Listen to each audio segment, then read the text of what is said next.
everybody. Thanks for being with us today. My name's Simon Collins, and I am a partner at Watson, Farley and Williams.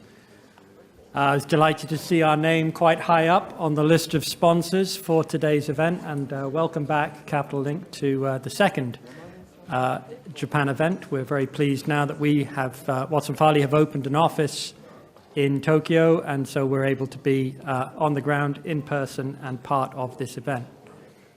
So for me, I've been in Japan for 17, 18 years, but I was with a different law firm, and I was focused a little on shipping, more on aviation, and having rejoined Watson Farley, I find myself looking again in more, spending much more time in the maritime space.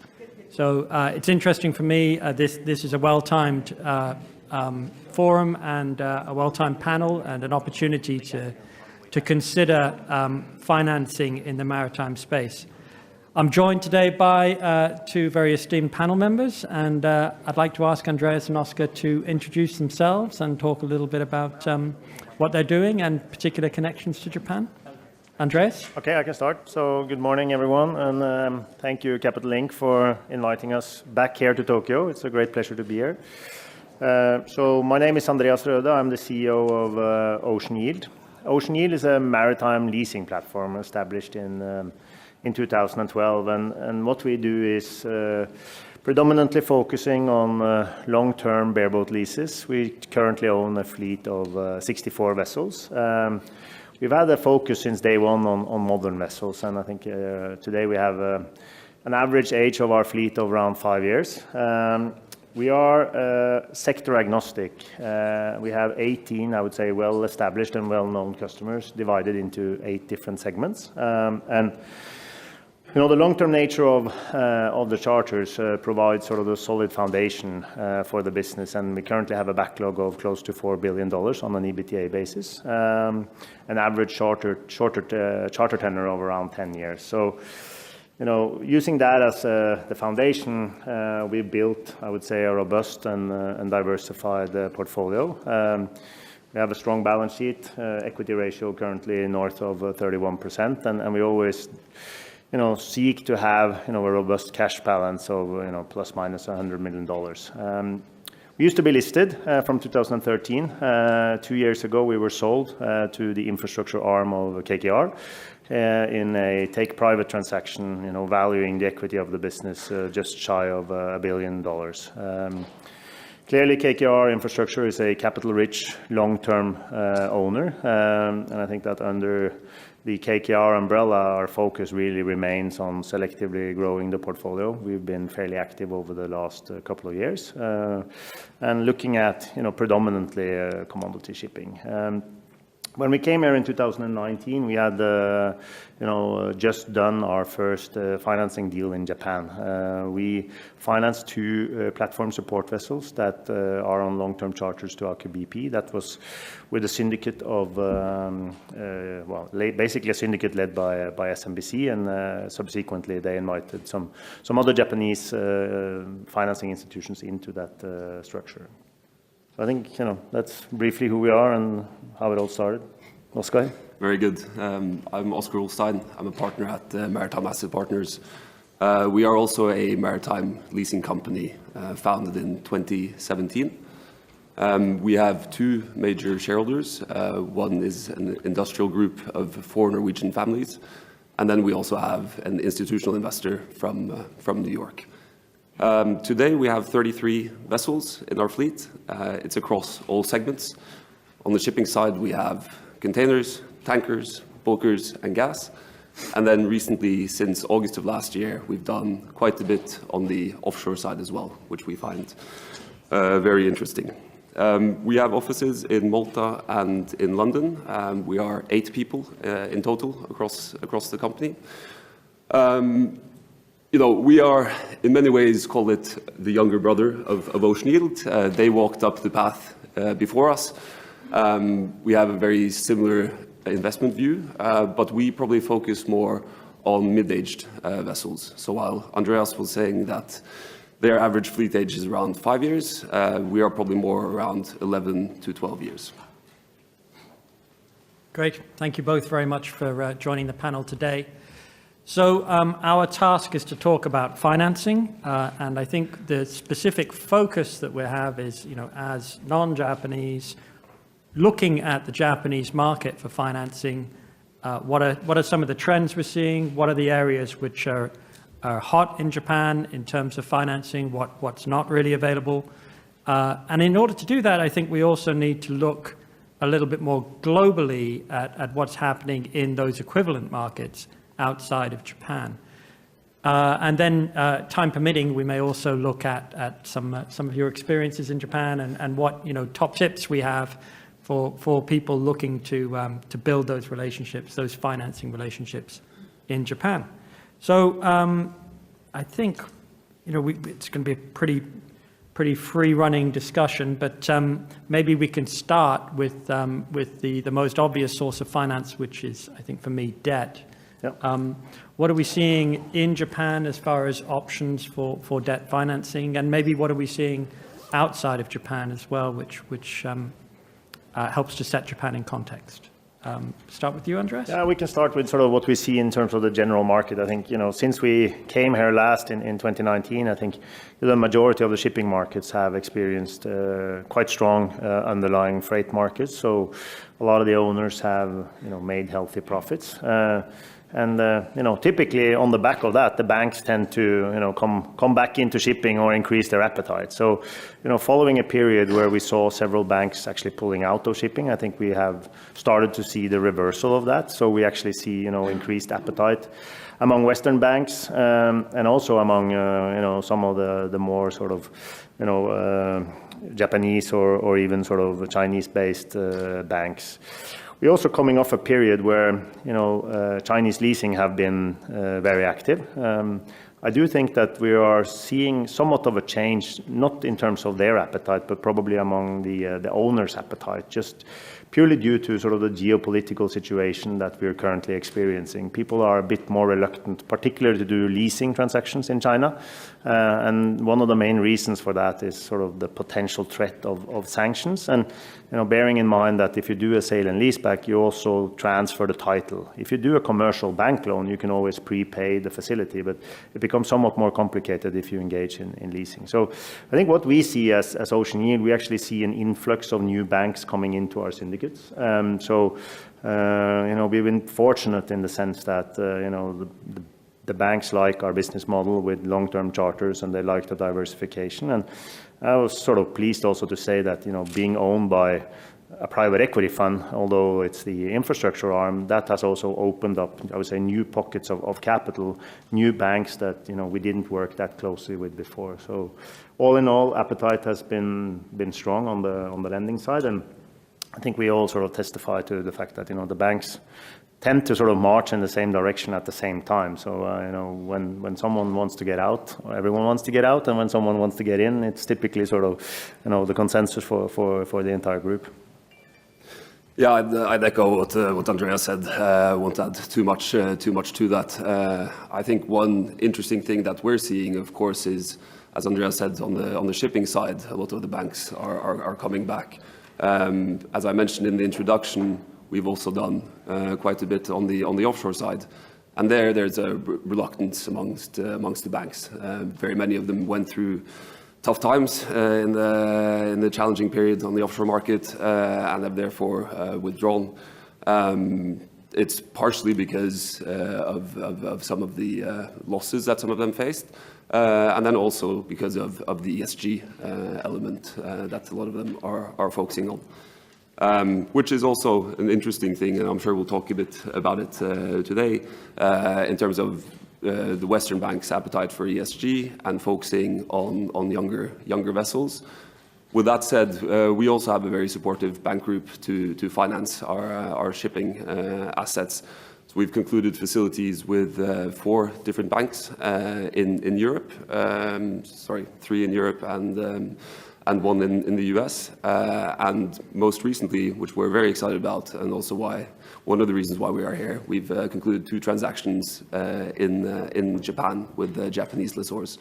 So we really hope to build that relationship out and expand our efforts here.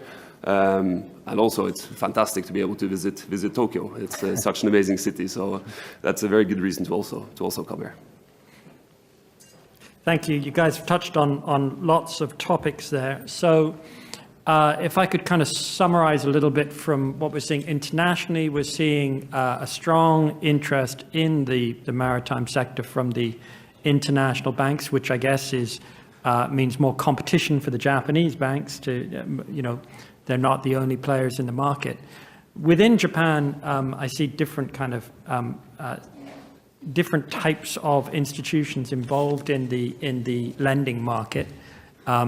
There are, of course, the mega banks and banks such as SMTB and DBJ, the large, well-known international players. We then have a number of institutions that are kind of arranging debt, players like NTT, Tokyo Century, traditionally equity arrangers, but who will provide lending, and then they all connect into the Japanese regional bank market.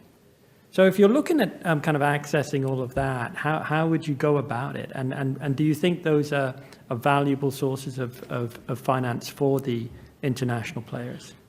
Absolutely. I think that, for us, what we've been looking for is sort of conventional bank debt, but using sort of Japanese institutions as the provider. I mentioned the deal that we did with SMBC. We are in documentation phase now for a new transaction, actually financing a ammonia-ready dry bulk new build vessel. We will do one deal here with NTT Telecom, and we're also doing a separate vessel with a Taiwanese institution, CTBC. So, for us, this is sort of I would say, very valuable financing source in addition to, call it, the traditional Western shipping banks. And it's one thing to sort of have competition to keep the Western banks on their toes, but also I think that what we have learned over the last 10 to 12-year period is that banks come and go. Banks tend to change strategy, and their appetite tend to be moving with the cyclicality. I mean, shipping is a cyclical industry. We need to be cognizant of that. And I think one of the big advantages of particularly the Japanese institutions is that they're able to think long term, and they're able to sort of see through the cycles. And yes, it takes more time to get the first deal done, but for us that's fine. We're able to think through that and to plan long term, and I think invest in the relationship over time.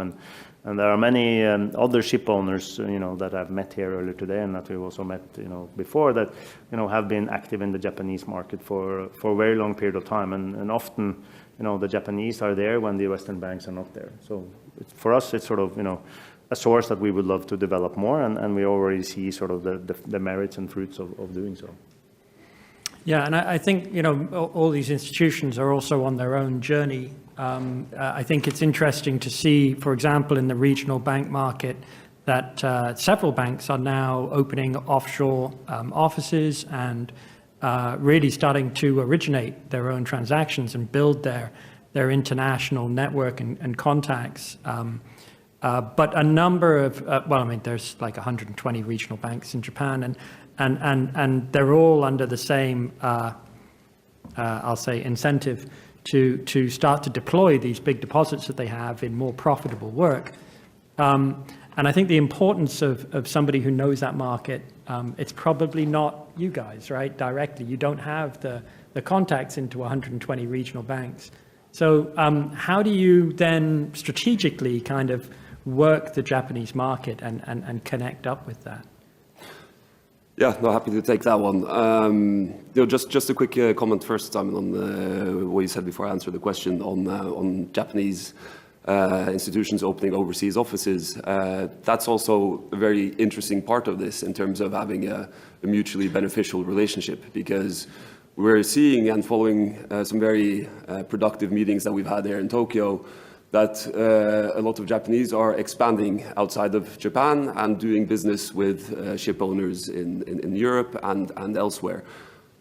That creates an interesting role for us as well, because Andreas is based in Oslo, we're based in London, we travel down to Greece often, we travel to Germany, we're in Norway a lot. So we have our feet on the ground there and can be a very interesting source for sourcing transactions as well. So working together that way. I have a similar unpaid practice putting people together in the Greek and the German market. Yeah, exactly. With Japan. So that was a long digression before answering your actual question, Simon. For us, it wouldn't have been possible to do these transactions without working with an arranger. On both the deals that we did here in Japan, we worked with Fearnley's, and that's been massively helpful. They know the market, they have established relationships, and I think, as with everything in this business, trust is such a key issue. For us, coming to Japan and knocking on doors without an arranger, it's tough because we're a new company. People don't necessarily know who we are, so that trust might not be there. However, with Fearnley's and other arrangers, we've worked for several years, so they know us, and they also know the institutions down here.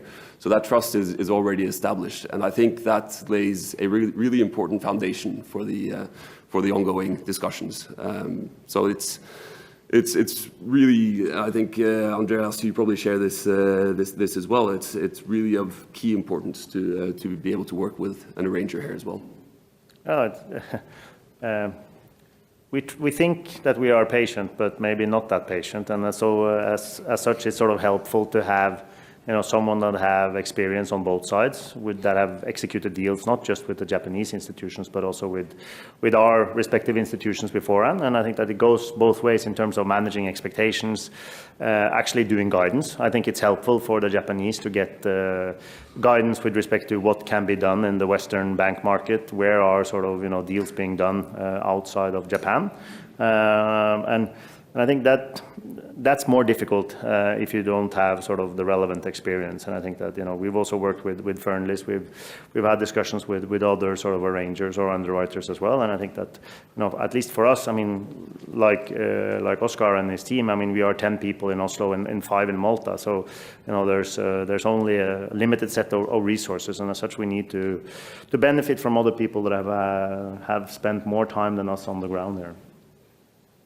Yeah. Okay. I think that there's a number of institutions, and several in the room, who are very keen to continue to play that part of facilitating financing deals in the Japanese market for the international players.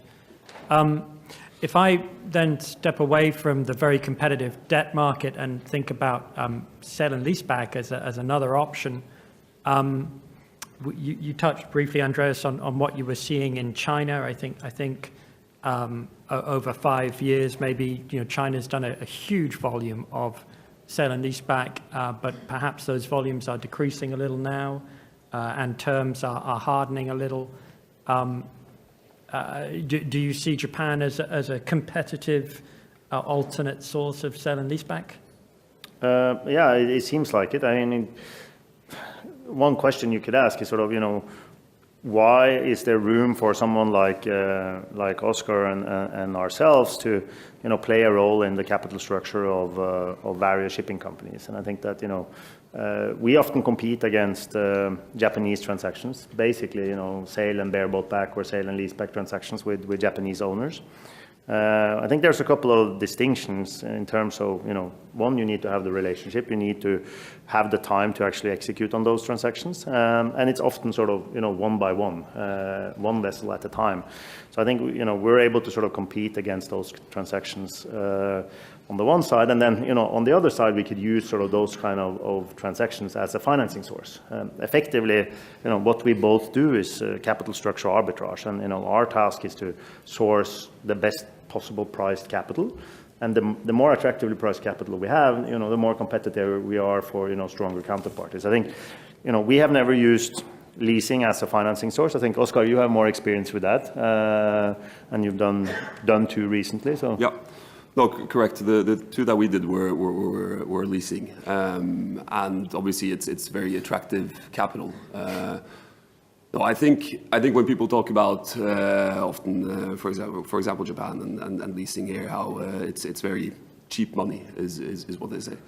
And yes, it is cheap in the sense that it's a lower margin than what we would typically have in the Western bank. But if we look at the interest rate market today with swap rates around 5-ish%, then a reduction in pricing of call it 50 to 100 basis points doesn't really move the needle as much as it did before, where interest rates were closer to zero. So there's other aspects of it as well. One thing that we very much enjoyed with the transaction that we did here is longer term money. I think Andreas talked about it earlier in terms of having a longer term investment view. We very much appreciate that because the same do we. But also the longer term money, because in Western banks, typically we get 5 years, and then your deal is capped to 5 years because you try to line it up back to back. While here you can get transactions for 8 years, 10 years, and longer, which is really helpful because that gives you financing certainty throughout, and it also means that you can go out and offer longer term money to a ship owner, which generally is quite appreciated. Okay, interesting. And when you were doing those leasing deals in the Japanese market, so any thoughts on deal structure, what you were seeing in documents, whether they were like particularly difficult contracts or whether you thought they were kind of, I don't know, covenant light or? Yeah, I mean, they are fairly covenant light without going into necessarily the details of it. But I have to say, personally, I was very positively surprised by the process, both in terms of, you know, it takes quite a bit of time to initially get the deal and to get comfortable with each other before starting. But once the deal kicked off and we went into documentation, then it was a very seamless process. And many people talk about timing, how deals in Japan can take time, and you really have to have up to half a year, for example, to get it done. That wasn't our experience at all. It was quite efficient, and that's also important to us. So I'd say the main takeaway from our process there is that documentation was fairly straightforward. Timing was above expectation in terms of the speed of it. And where we had to invest a bit of time was initially to actually get the deal and to get to know each other. I think we see the same, and on the call it conventional loan side, I think that the level of professionality is nothing shy of what you see in the Western institution, and speaking for our side, I mean, we've harmonized our loan agreements basically for the last 10 years. We offer the same set of documents and covenants to all our lenders, be it the Western banks or the Japanese banks. And typically, the Japanese institutions, they work with the same sort of Watson Farleys of the world when it comes to documentation. So sort of very similar negotiation processes and professional people on both sides of the table. So no particular sort of issues as such. Okay. And just to touch on foreign exchange at the moment, has anybody talked to you about the yen-dollar exchange rate impacting their ability to finance at the moment, or are people not talking about that? No, we've not come across that. I mean,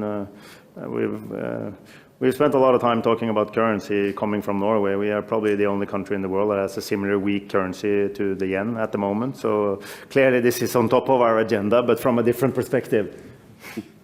Okay.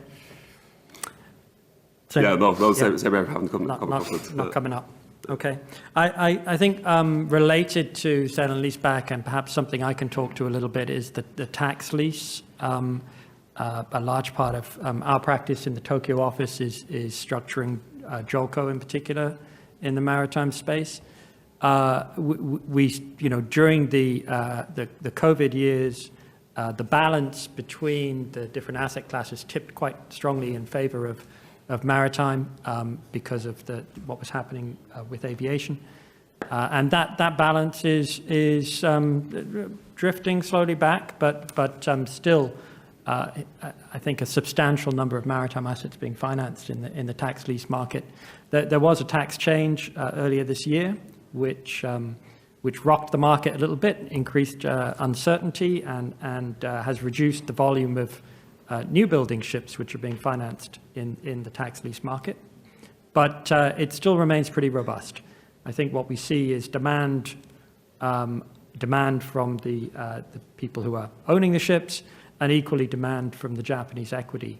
And when you have strong demand from those two sides, the deals tend to get done. So I think we'll continue to see the tax lease from Japan as a strong source of financing.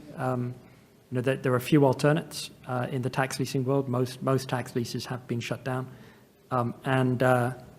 It offers some very unique and strong selling points, not least 100% financing at extremely good rates.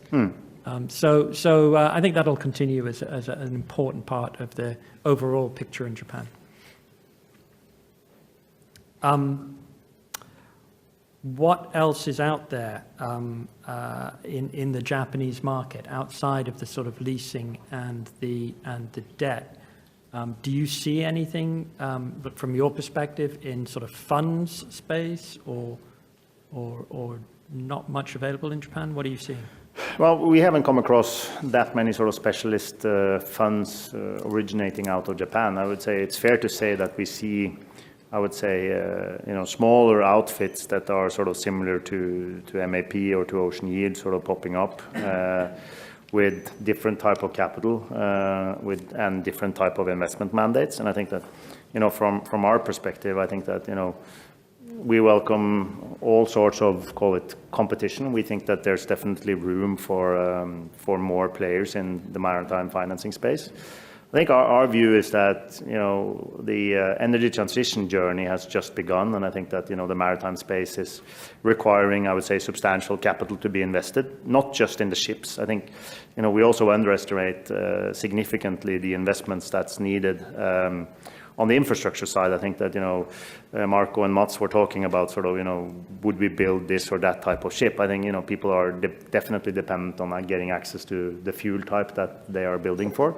And as such, there is ample need of capital. I think that we can both play a role in that, and also, there will be room for other platforms, whether it's Japanese or, other type of platforms backed by other type of capital. So, but we haven't seen any sort of specialist funds coming out of Japan. We've seen, that be Western and Asian based, but not Japan. Yeah, no, I agree a lot with what Andreas said.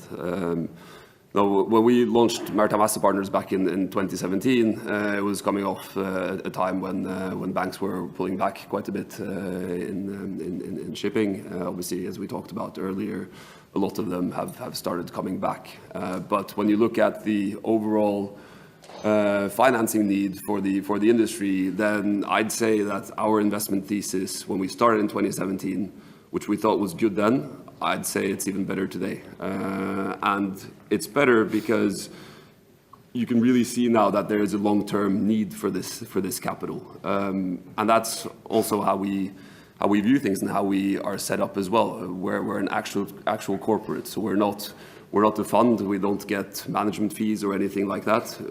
We are very dependent on our deals performing well, because in order for our company to succeed, we need to do good deals and deals where that basically don't fail.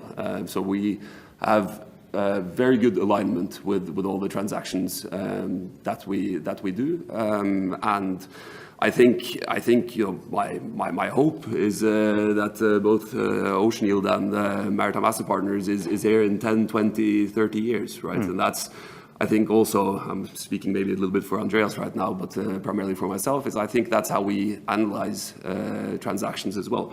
We would rather not do a transaction if there's any risk in it that we don't like than doing it just to deploy money. And it's quite interesting, right? I mean, a lot of the people in this room have been in this space for decades. And if you think about it and you go back, say, 10 years, I mean, leasing today is very different from what it was 10 years ago. I think that, historically, leasing was perceived as, a source of capital for people that didn't have any alternatives. And I think now we rather see it as a complement to other financing sources. And what we see is that, a lot of the established ship owners out there, they actually use leasing as a long-term source of capital, often for, the integrated part of their fleet. you have sort of a fleet-wide approach to leverage, and you say that, my modern vessels with integrated part, or, somewhat older vessels, but still that sort of has an instrumental part of the trading pattern or the fleet as such, you can afford to have a somewhat higher degree of leverage on. And as such, the lease products that we typically offer are traditionally around 90% lease to value, which then gives you incremental, call it leverage, relative to the banks. And I think one question that we often get asked, particularly in this environment where interest rates are high, how come people are using leasing? Is it really competitive? And I think people often forget that, yes, it's more expensive than conventional bank debt, but you need to look at this on sort of an apple-for-apple basis, which, you can raise probably 60-65% leverage from the banks at the cost, and you can raise 90% from someone like us at the cost, which effectively what we then do is substitute the equity, and you really need to look at sort of what's the cost of that equity. And I think, shipping has been great, but, take a look at the dry bulk market now. I mean, the majority of the owners out there are trading at sort of substantial discounts to underlying NAV. What is the price of that equity? And it's a very interesting discussion to have with owners and with management, finding out sort of the appropriate cost of equity. And I do think that, as the interest rates have gone up to such magnitude that we've now seen, the call it risk premium required in the equity markets also gone up substantially. So on a weighted average cost of capital basis, I would say that leasing is still very competitive, and we are, I would say, quite constructive about the outlook, and we look at new transactions on a daily basis. Like Oscar said, I mean, we're very selective, and we've been fortunate that we've been able to sort of build a platform with leading institutions as our counterparties, and you should expect us to continue to grow. But I always said that, as shipping is volatile, our growth is lumpy, and we're only going to grow if we see sort of attractive risk reward. And if we don't find any attractive deals, there's no need or any push from any of our shareholders or stakeholders to continue to grow the business unless there are accretive transactions. Right. And just following up on that, leasing doesn't have to be 90-100% leverage either. We've recently done quite a few transactions as leases where the LTV is or lease to value is around 60%. So you can still adjust it. And one of the reasons why we also like doing leasing is because then we can structure it with back leverage. So we can turn around to our banks and finance a portion of the transaction value that we give to our counterparty, thereby optimizing the capital structure. So we take hopefully cheap senior debt, and then we add on some of ours, and then we pass it on. If you do 60% LTV on the lease, then the proportion of the senior financing or back leverage is higher. While if you go higher up, banks typically won't go much higher on LTV, so then it becomes more expensive.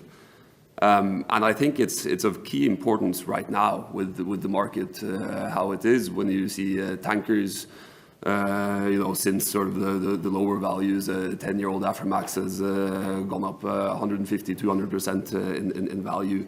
Supramaxes, 10-year-old, same, right, since those values have doubled. And then it's important for us to be quite conservative, because with increasing asset values, there's also increased downside in case the market turns. So that's why we try to use the lever where we then try to reduce the leverage or the LTV that we give the counterparty to ensure that we have sustainable break-evens and to ensure that we are comfortable with any residual risk that we have. I think the business of maritime leasing is on a very interesting journey, and clearly an area which can continue to grow into the future and take on a larger portion of the overall funding in this space. Coming from an aviation background where probably half the aircraft in the world are owned and operated on a leasing basis, shipping has a way to go before it reaches those levels. And I think the story in Japan with sale and leaseback here tends to be at the moment on a tax investor base rather than somebody really building a platform and going for it in a large way as they've done in China. So that I think is all potential for the future to really explore that. So I guess we've talked about debt, we've talked about leasing. If I'm thinking of other sources of financing, we don't need to explore ECA too much. It's available in Japan, and of course always an option for Japan-built ships. Although the ECAs have perhaps are a little more cautious these days. One area of finance which we haven't talked about yet is debt capital markets.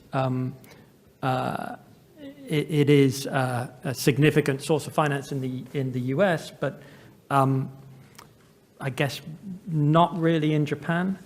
I don't know whether you ever think of Japan or exploring any options here in the DCM space.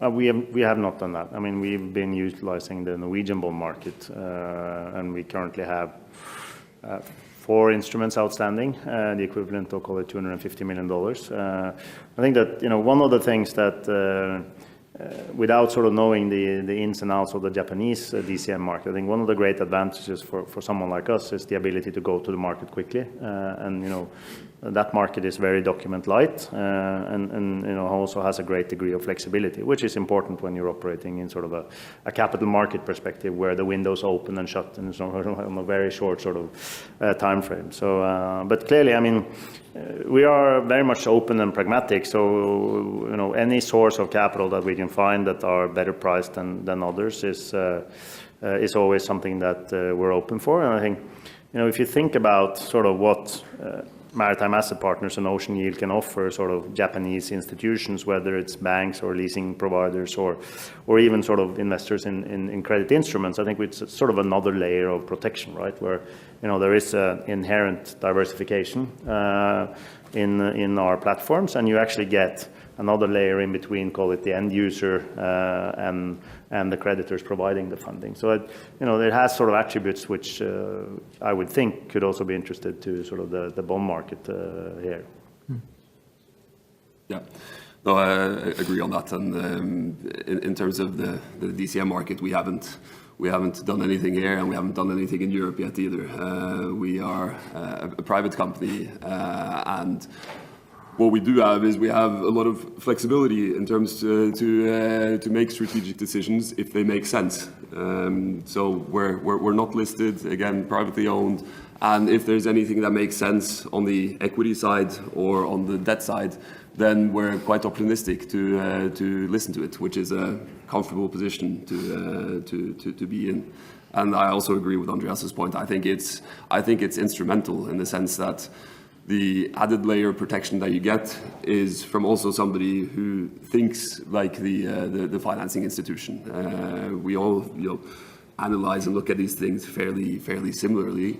So instead of doing it directly with the owner, having an Ocean Yield or Maritime Asset Partners in between, it should give some extra comfort that I've done my diligence. I'm comfortable doing this deal with Maritime Asset Partners or Ocean Yield.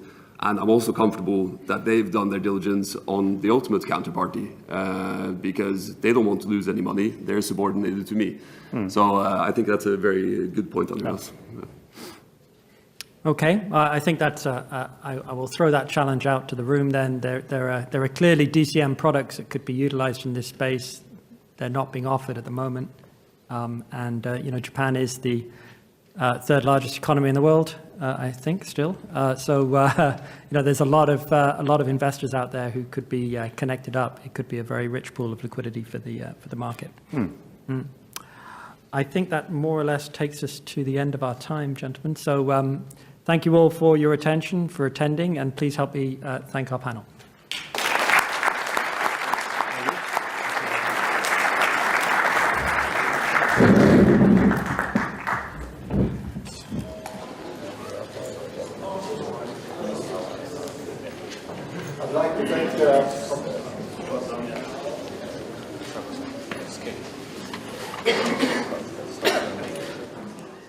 Bill, thank you for sponsoring the luncheon today and for being with us in many, many places around the world. Thank you. Thank you all. I just want to say very quickly, because I know everybody's ready for a break. On behalf of the Marshall Islands Registry, we're very proud to be a supporter of this conference. We've been actually members of the maritime community here for several years. I started coming to Japan in the early to mid-1990s. We've had a full service office here in Tokyo since 2002, and since 2011 in Imabari. Japan has been supportive of the Marshall Islands Registry, and we really, again, are honored to be part of this today. Thank you very much. I don't want to hold people up from lunch, that's for sure. Thank you.